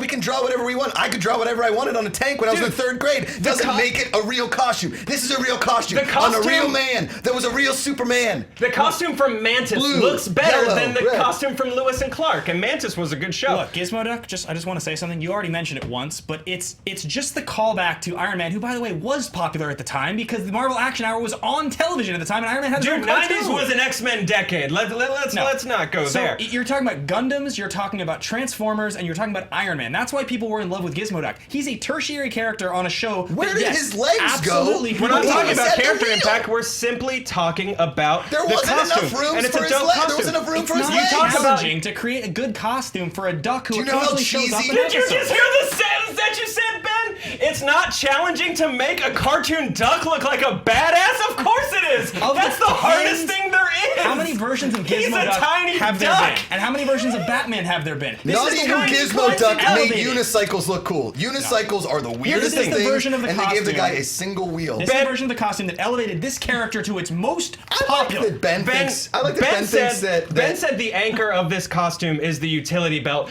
Gizmo Duck's costume is a utility belt. There's gizmos all up in than that. I can't say bad words. I think bitch is okay at this point. Yeah. I haven't said any F words, have I? You just told me that it's basically a Gundam suit. You just told me Iron Man and Gundam are the reason this was invented. They're influenced. They all were happening at that time. All you needed was a influenced. bin of number one dimes, aka gold, that you could swim They're through. huge influence. Also, these are just comic book Also, adaptations Ben, brought to the screen. You said something like neo-fitical, neo-Hardem, Baroque style Would you like suits. me to repeat yeah, myself go ahead. for you, Can Makuga? you repeat it? Go No, ahead. it's okay. Go ahead. I was going to say, they basically invented the Batman suit in those colors because of color correction there. We can't do black, so we're going to have to do like a light blue black. It wasn't totally Fun fact, they intentional. used the Tiny Toons color palette leftovers. yes, I believe. correct. Absolutely yeah. intentional, because when he's standing in the dark, look, the inside of the cape is blue, but you see the light on his head and his shoulder turns the costume slightly blue. That's why Mario's gloves are whites. It's so that you don't just look at a black shadow. You got to see Batman in the Batman show. Everything about this show is absolutely intentional, and they have gone on record. Bruce Timm is saying he Do designed you know the how suit much with easier it blue is in to it. draw a suit as it is to wear a suit?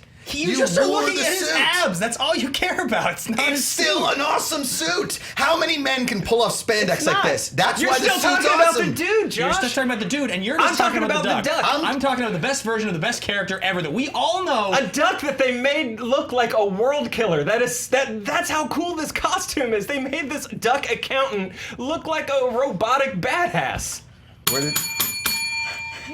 I love you, Dean Cain.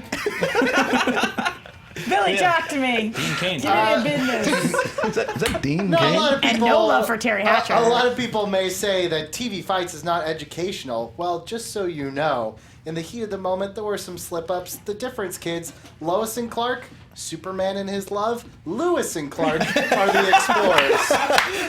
Did I say Lewis and Clark, or did Joe say that? I think at one point all of you said Lewis and Clark. Josh McCouga is an American treasure.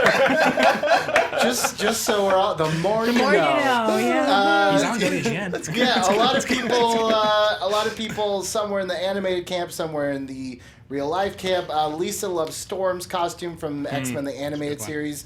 Janine also said Harley Quinn's animated series Get Up.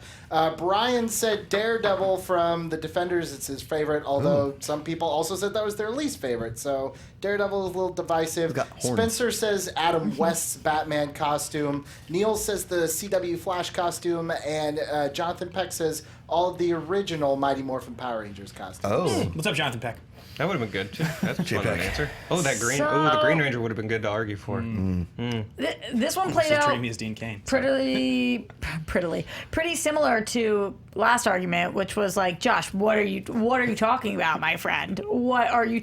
Are you serious? You were fighting for Dean Cain in this argument. Like you were What fighting did, for I made the the man point of wearing the man suit. is the suit is the man. Yeah, you did. You said that for sure, but that is not in fact true. You were petting Dean Cain while you were talking. It got weird, and I did like good weird. Yeah, it got weird. So this one was between Joe and Ben again. You know, And I think that you guys both had sick suits. Ben, I thought your point that it's really not challenging to make a duck look great was the worst point that has ever been made on TV Fights. But that being said, I think that Joe, you talked a lot about how it was the hardest job and they did it. And Ben really focused on why the suit was so sick, not why the job was challenging. Because of that, Ben, you get the point. whoa, Bateman back to backers. Uh-oh, this final one's between me and the star. Happy 25 years. All right. Wow. Okay. All right. Talk to me, Billy. I mean, it's Batman. Happy 25th anniversary Yeah, today. today. 25 That's what I years just said, ago, didn't I? Batman, the animated Did nobody series. just hear me say happy 25 We years? did. asking We're you, just Laura. Sorry. we're clarifying I heard if people aren't aware She didn't give me today. the point, so I didn't make 25 it. years ago, September 5th, the first episode debuted on Leather Wings.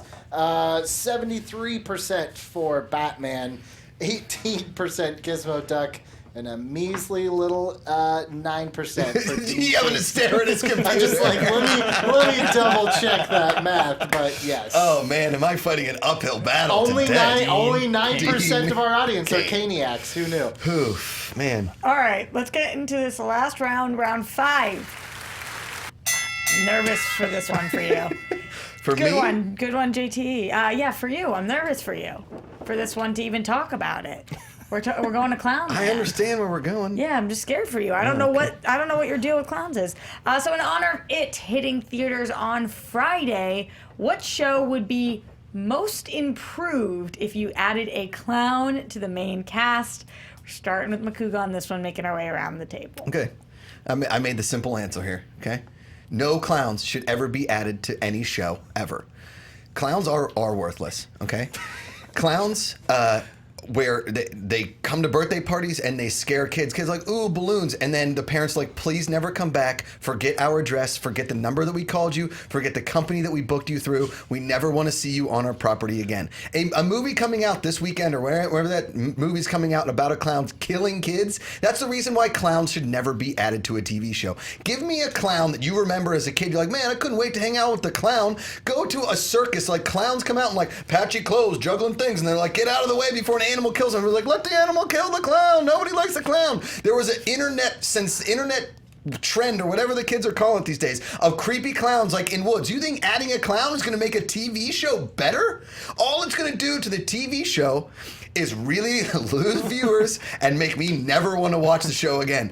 Clowns should never have been introduced to anywhere in society. Face paint on clowns has ruined the world for what could have been a really joyous thing if you would have just kept the no face makeup on somebody. It's like, hey, this guy's happy and he juggles. Look at him. No, instead you put a wig and a nose and weird makeup on him. The only clown that was ever cool in any movie ever was in Uncle Buck, and Uncle Buck punched him in the face because he came to the kids' party drunk.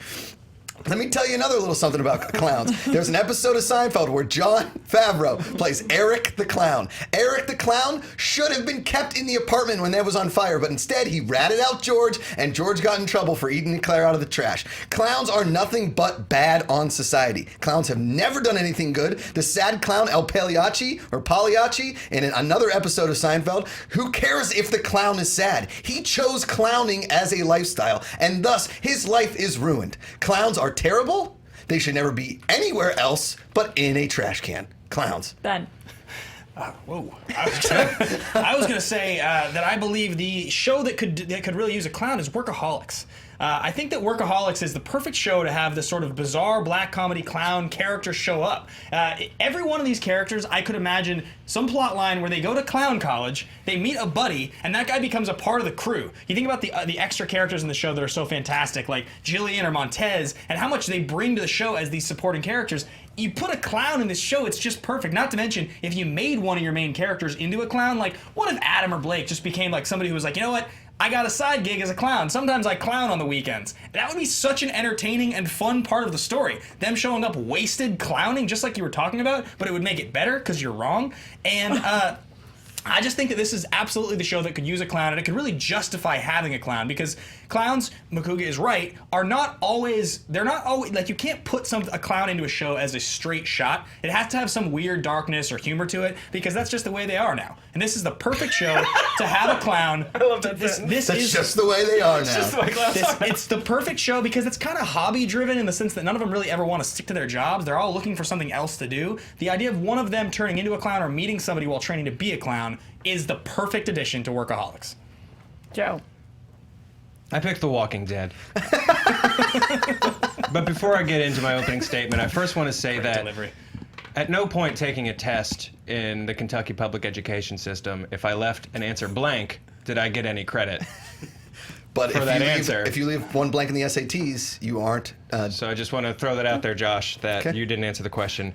I picked The Walking Dead. Here's why I picked The Walking Dead. This question is about shows that will be most improved by adding a clown. Workaholics, great show. Doesn't need a whole lot of improvement. There's a myriad of things you could do to scoot Workaholics along. It doesn't necessarily need a clown. Walking Dead needs any help it can possibly get. Walking Dead has hit its weird flash forward Lost phase Burn. of its show. And so I want to add a clown to The Walking Dead. And it's going to work on two levels. One, because first you're going to add a clown to the group. That's just what he did before everything went down. He was a clown. You sort of explore what's the point of a clown now in the post-apocalypse. He could be an interesting, fun new character. Everybody could, the Josh McCougas of the group could be like really weirded out by the guy, and people who are into clowns could be like, okay, we're sort of into this clown. We're building relationships with this clown. So it works on one level there. You get something weird and new and interesting in the Walking Dead with the group, and it's just such a nice change from just these dirty people who are all just starting to blend together now as they just trudge along. Second level, You guys know what happens to supporting characters on The Walking Dead. They get bit, dude. They get bit, they come back. Zombie clown, Walker clown, Texas Ranger. So you get that second level. You get a scary-ass Walker clown that's just stalking around in the woods after the group. It's going to be awesome. Works on 2 levels, gives you 2 clown bangs for your 2 clown bucks. Walking Dead. Let's fight, Ben, because... First of all, why are you throwing... You're the only person to make it out of the public school education system of Kentucky.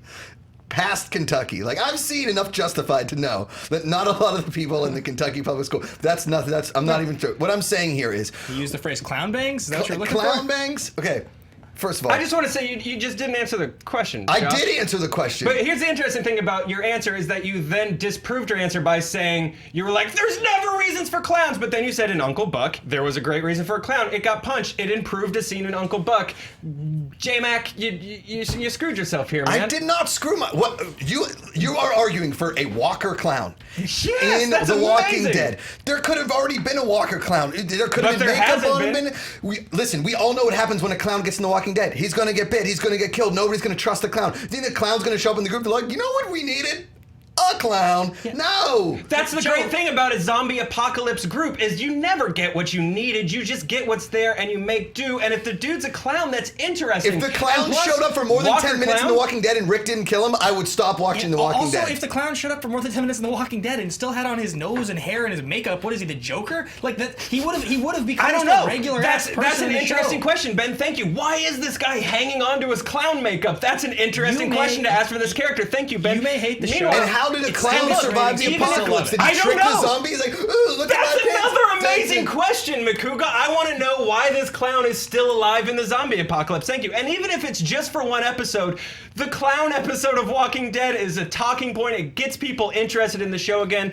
Ben, you're just pitching plot ideas. You're not adding clowns. You're just saying one of the main characters maybe all becomes a clowns clown in that for a show. minute. You don't really need another clown. I think he becomes and are you really saying that you haven't thought about Blake's hair becoming just clown hair? He could just become a clown easily. They're all already clowns. They're what people should be looking at for clown inspiration. Clowns shouldn't have makeup, shouldn't have weird hair, shouldn't have weird nose. A clown doesn't improve that show. A clown does not improve that show. It doesn't improve your show. They're already it doing doesn't clown improve bits. any other show. It makes all the shows terrible. Joe, you're pitching a plot line that is completely inconsistent with the way the show would run. They would never add a clown. Let me just say, that show has showrunner. been so consistently bad and bland. Yeah, add a dude who was once a clown. I don't want to make a joke out of him. I seriously want to see this dude that went to clown school before everything. You're saying a character who was formerly a clown on the show who is no longer a clown. No one is what they used to be. That's semantics. The question wasn't somebody who guy, used to be a clown. You have added a clown. He stuck Nobody to it. is It's what they used to interesting. be. You're not. Workaholics is already clowning bits. By adding a clown, you're just adding a character who is pretty much on board with every other character in that thing. He just the has clown that face bit in a show paint like on. Workaholics is always gonna be the same. It's a creepy clown. It doesn't make sense. We could already rate the episode. No, I don't think so at all. The clown part of The Walking Dead.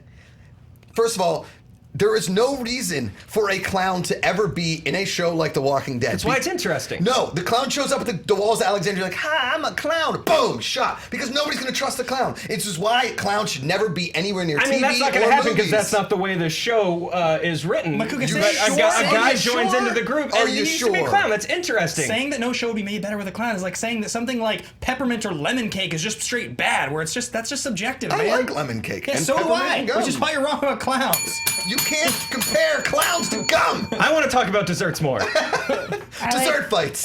I'm a chocolate chip cookie kind of gal. Okay. Billy Biz, talk to me. Yeah, I don't know what happened there at the end. That was weird. A lot of people. What happens when you start talking clowns? I'm telling you. A lot of people were nervous about Makuga's strategy in this, having a non-answer, and then a lot of people agreed. A lot of people don't want clowns anywhere near their shows.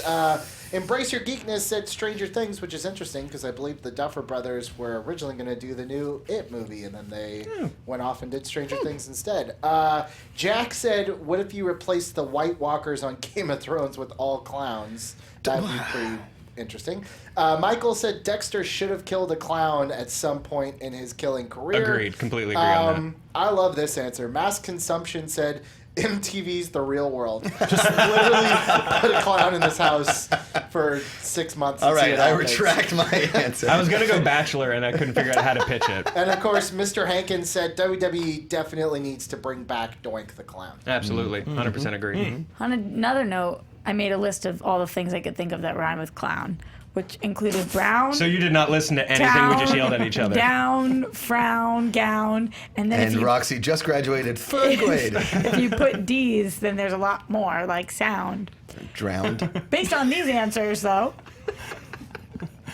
here's how it worked in my mind. Makuga didn't answer the question. No, that's the thing. I want to address that because here's how I look at it as the judge. If Ben and Joe... You allowed it! Yeah, absolutely. Okay. First of all, we allowed it, but here's why. So that people don't bitch about it. If Ben and Joe failed to argue why their shows would have been improved because Makuga made the point that no show would be improved, then he would get the point. So that's why it counts as a pick. I don't know how it works in Kentucky, but... Oh, Aaron. You have to write an answer. Otherwise, you get a 0. So all of these totally fly. But for this argument, I think that one person made a really good argument, and I thought their show would be improved. Oh, so I don't get the point. So no, you don't get the point. Damn it. Ben, I thought it was really smart when Joe said that you were talking plot points. You were talking plot points, not adding a clown to the cast. You were talking about transitioning cast members into possibly clowns or going to school. Joe, you picked a clown, you added him, and I thought it worked. And on 2 levels, Joe, even though I dug at you about Kentucky, Bullshit. you get the point. All right. Business, talk to me. 53% for The Walking Dead.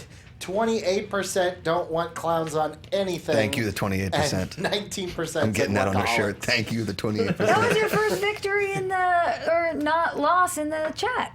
Oh, I today. know. No, I'll take that as a small victory. Yeah, Thanks. take that. And now And you, the one point that I thought I would never get, the halt and catch fire point, my only point. you didn't Strong tell point. that That's one. a strong So point. I know now how JTE feels now. It's cool. I'm going to use you as my second judge. Are you cool with Yeah, that? let's do it. The chair's still slipping down on you. Good luck, boys. All right. Best of the best. Here we go. Going into these speed rounds. You guys know how these work. I ask questions. You guys give me answers. You each have 20 seconds to fight and 10 seconds to rebut. You do that based on Billy's bell. Billy, are you ready with that bell? I am ready. You've never proved it to me before. I'm so happy you did so. Here we go. Going into this tied with the first question being, today is National Cheese Pizza Day. Who is TV's cheesiest character? Ned Flanders. Go. No. Oh. Breathe. Character? Tom Bergeron. All right. Whenever you're ready. Ned Flanders epitomizes cheesy. Every single catchphrase that he has in the history of the show rhymes. I mean, he is the most religious, most predictable, most wholesome white bread character you could possibly have. Everything he says is a stupid joke, and he is the neighbor of the dumbest character in The Simpsons. So he literally fits everything you could possibly want out of.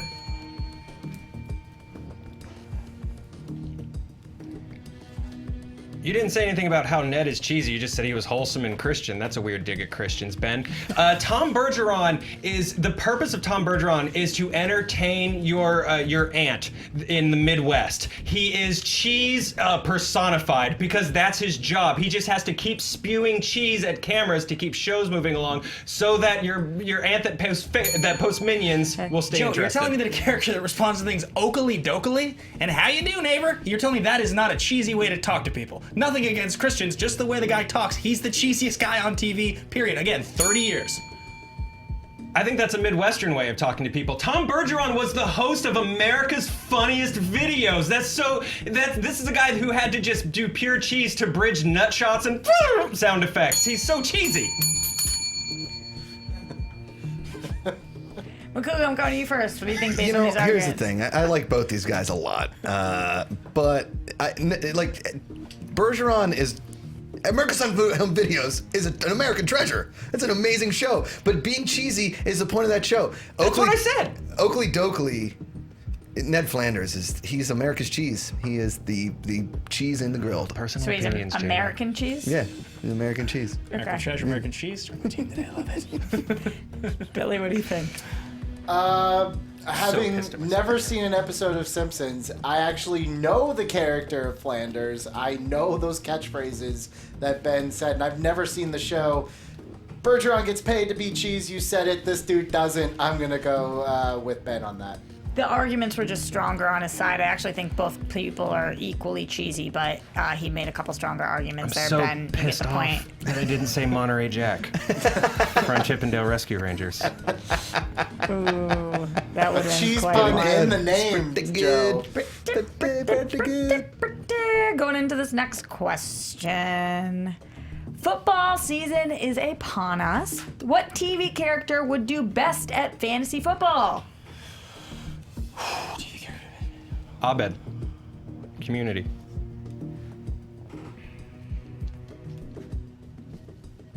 Jack Donaghy.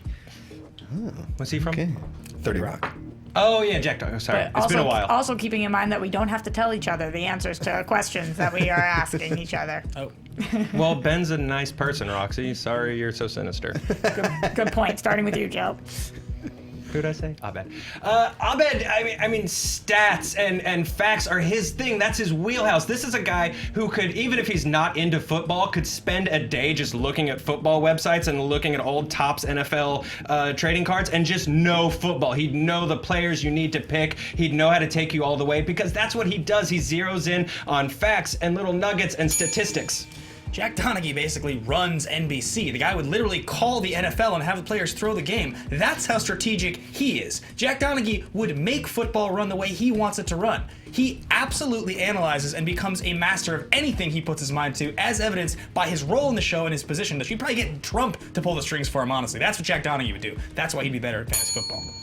You're saying he'd be better at cheating and running fantasy football. I'm saying Abed would be a better fantasy football player. Statistics, numbers, these are the things that are in his wheelhouse. These are the things that he knows, that he's comfortable with, that he can extrapolate and make decisions based upon. Look, Jack Donaghy, not only is he a genius to get to the point he is, but Jack Donaghy, as well as anybody working for him, would be able to do the job or hire somebody to do the job. Jack Donaghy would win. He is better at fantasy, period. He's not just me studying.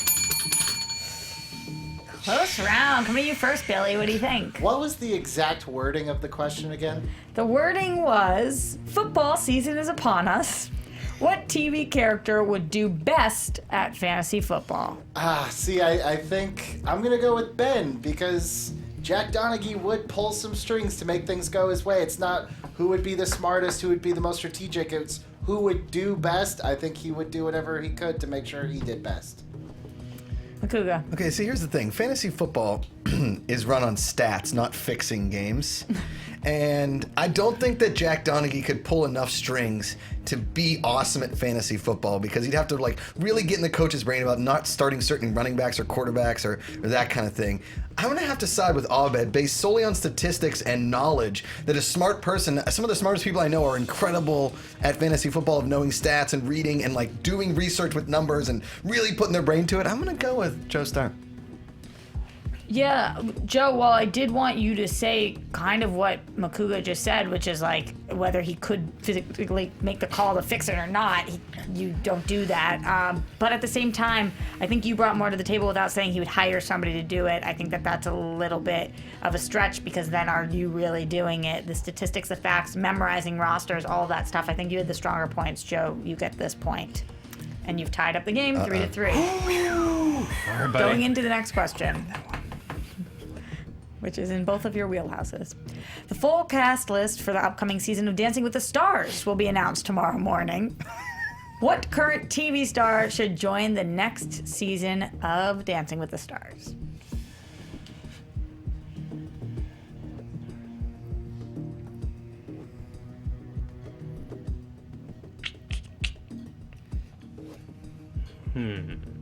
Should I keep rhyming words, you think? It's called Dead Air. Stars, Lars, Bars. Mars, bars, cars. Aunt Shars. An Aunt Shar. Charlene. Multiple? Tom Bergeron. Oh, he's coming back to it. Isn't he the host of the show? Which TV star? I'm gonna go with Jonathan Banks, Better Call Saul. Oh, well. Not bad. Whenever you're ready, Joe. Jonathan Banks would just be another celebrity on Dancing with the Stars. It's sort of a ho-hum announcement. But Tom Bergeron, the guy who hosts the show, that's going to get people talking. That's the point of Dancing with the Stars, is to get people talking. It's like, oh, who's going to be on Dancing with the Stars? And then cut to who won Dancing with the Stars. So Tom Bergeron is going to be the better pick for Dancing with the Stars. That's such a cool story. Also, he's an old dude, so people are going to be like, can he dance? Tom Bergeron is an old dude, so is Jonathan Banks, but Jonathan Banks is somebody that people wanted to be in high-profile situations, getting awards his entire career, and never got them. Jonathan Banks was perhaps the fan-favorite character of the most popular drama on TV the last 10 years, other than Game of Thrones. He would be incredibly charming, and he would charm the pants off any one of the people dancing with him, and every one of the contestants, the people in the audience. He is the definition of charm, like gangster dancing. If people want Banks to be this level, then Dancing with the Stars is going to depress the hell out of him, because that's down here. Tom Bergeron, however, that's right in his wheelhouse, but weirdly, it's such a weird twist of a narrative. It's like if Bob Saget was in his own videos. Tom Bergeron, what, you want him like winking and dancing and shuffling and looking at the audience? Like, that's just not compelling. It's not a redemption story. Jonathan Banks is not somebody people would expect to be able to move. He would learn to, because he's always done that sort of thing, and he would win. These were interesting answers. I was thinking like Kim Kardashian. Nope. That's Tom Bergeron and Jonathan Banks. That's where I thought in my mind. I was like, yeah, maybe Kim Kardashian. I don't know. Based on these answers, though, Makuga, what do you think? Well, I'm kind of disappointed none of you guys went to the head of like Dance Moms, because I want to see her get like picked apart by Abby other Lee Miller dancing. after she's out of jail. Oh, is she in jail? No, she's there for a year now. Oh, nice. Sweet. Her Proud first of Pittsburgh, question Pennsylvania. when she was told she was going there, her first question was, "Do they have a pool?" True story. Cool. Yeah. Good answer, Josh McCouga. Listen, I think Joe Starr wins this based solely on. Jonathan Banks is great, and he's amazing in Better Call Saul and amazing in Breaking Bad, but like you said, you need that flip on the head. You're like, oh, the host becomes the dancer. and also, you ended with, your first 20 was, he's old, can he dance? And then it was that. So I don't know. The sentimental part of me says Tom Bergeron. I'm sorry, man. He's old, can he dance? What do you think, Billy Biz? Yeah, I think you may have shot yourself in the foot with like people want him to get him to see accolades, and Joe was like, "Bro, it's Dancing with the Stars." I'm gonna have to go with Joe Starr. Yeah, you talked about winning Dancing with the Stars as if it was winning an Oscar here. Finally, he got his Emmy as a Dancing with the Star trophy. Joe just had stronger points on this one. Joe, you get the point, and therefore this is a must-win situation for Ben moving into this next round. So Ben, if you do not get this point, Joe, you will take home the victory. You and me, Burge. You and me. Don't use him again. Just do it again. More, Burge. Well, he does have the opportunity right now, because this is a new thing we do on the show called character rounds, where Best we actually Tom? ask you guys to give answers before we ask the question. You have to do it. So right now, all we need from you is the name of a character. Just do Jonathan Banks and do Tom Bergeron. Both of you guys name a TV character. Coach Eric Taylor, Friday Night Lights. Ooh. Screw it. Tom Bergeron. Oh, jeez. Did he shoot himself in the Gizmo duck foot? It's a wheel. It's a wheel. You're right. In the wheel. That's a dope Shot wheel. in the wheel. We've never had somebody do this on TV fights before. Makes for great things when you fight the same answer all of the time. Here's the question. We'll be answering it in the order that you guys actually answered it in. So Ben, you'll be going first. In Game of Thrones, Arya Stark can take anyone's face she wants. Which TV character's face would be the most fun to take and wear around?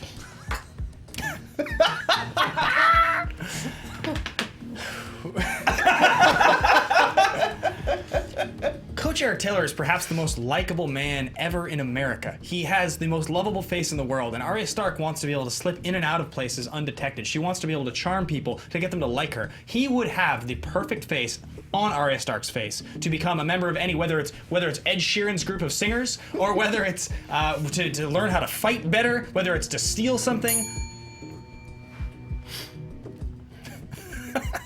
Good old Tommy Burge. With the coach, she can only go to high school football games. Tom, his job is he is a likable chameleon. Tom Bergeron can go anywhere. He can be anything to all people because that's his job, is just get you to trust him, to get you to like him, to get you to tune in next week. That opens so many doors for Arya Stark to stab so many people. Didn't even need people 20. in Game of Thrones that smile and wink with big grins, they die. Because people in Game of Thrones that are serious and can furrow their brow like they're thinking really intensely always succeed. This is the way the show has always been and the way it will continue to be. Coach's goals and Arya's goals don't line up. Tom Bergeron gets her where she needs to go. She can accomplish her Arya missions being Tom Bergeron. Can I respond to that? No.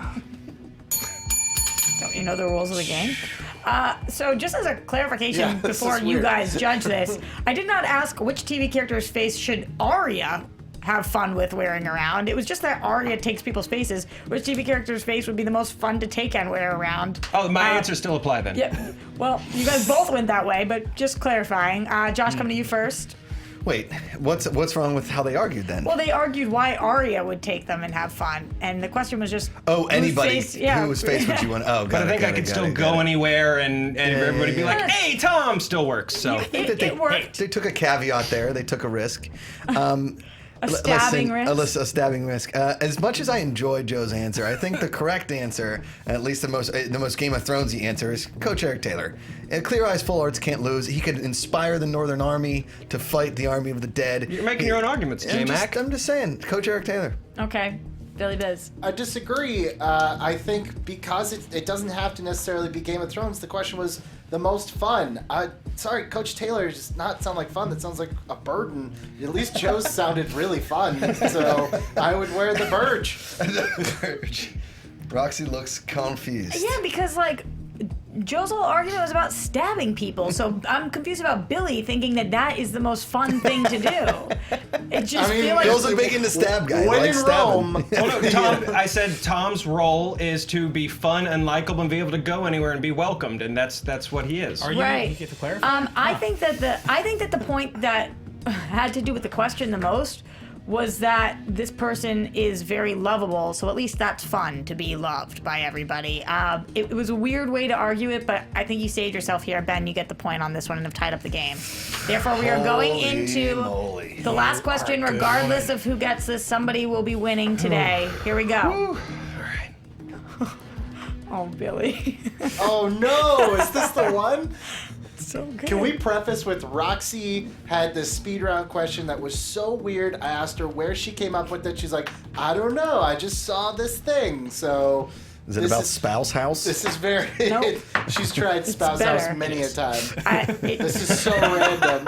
So I'm gonna give you. Spouse House many a time. I'm gonna give you two premises for a show, and you're gonna tell me which one's better, A or B. Okay? So which is the better premise for a show? A, long lost twins reuniting, or B, one twin murdering another. B. I guess I'm taking A. Long lost twins reuniting, one twin murdering another. This is weird. Go ahead, Joe. Take it, Joe.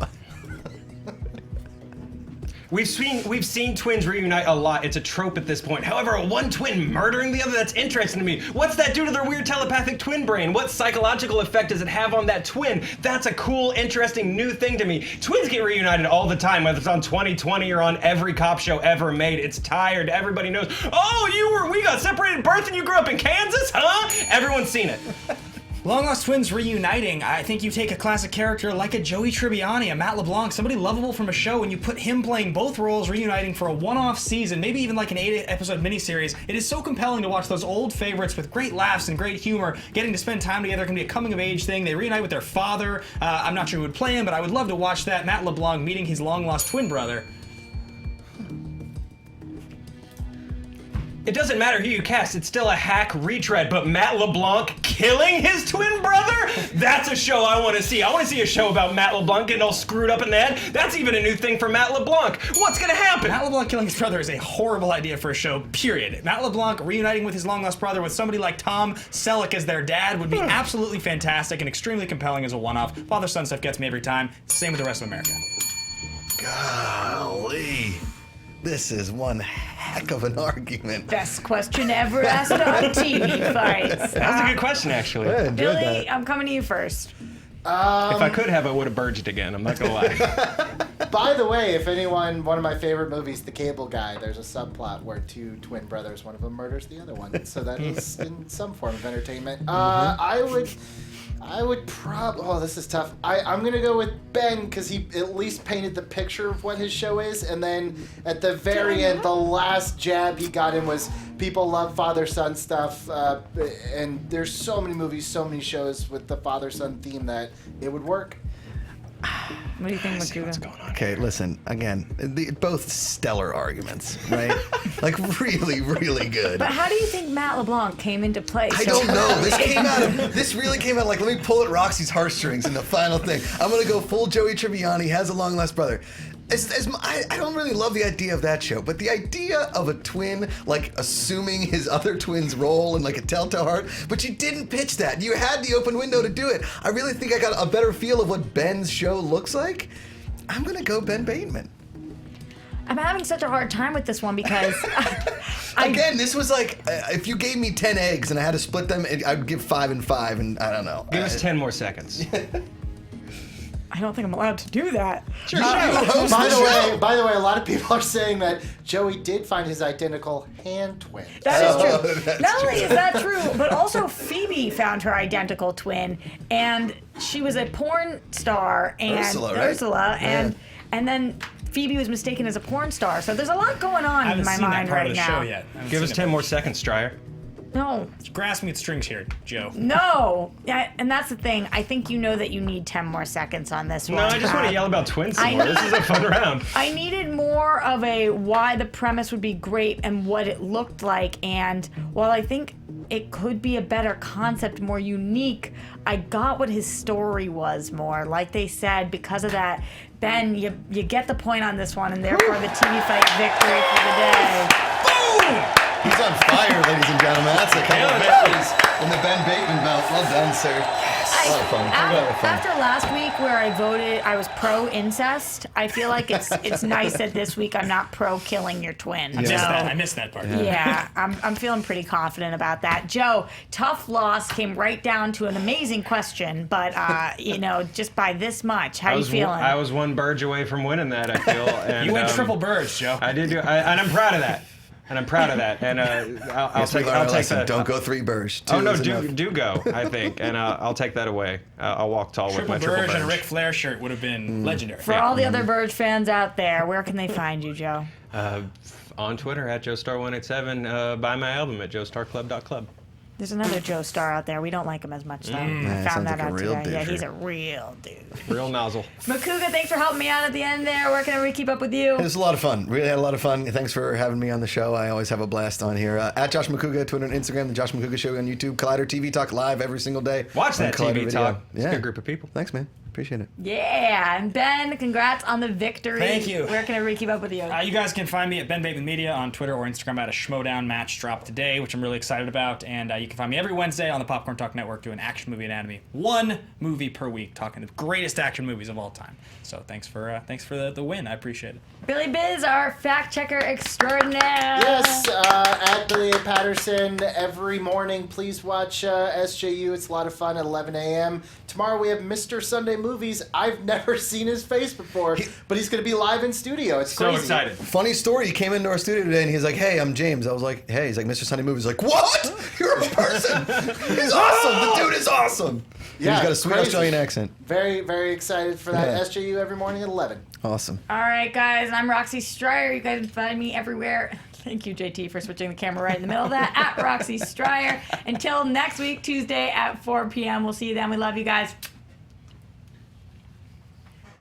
Thanks again to T-Mobile for sponsoring today's episode. Check out what makes them America's best unlimited network at T-Mobile.com/coverage.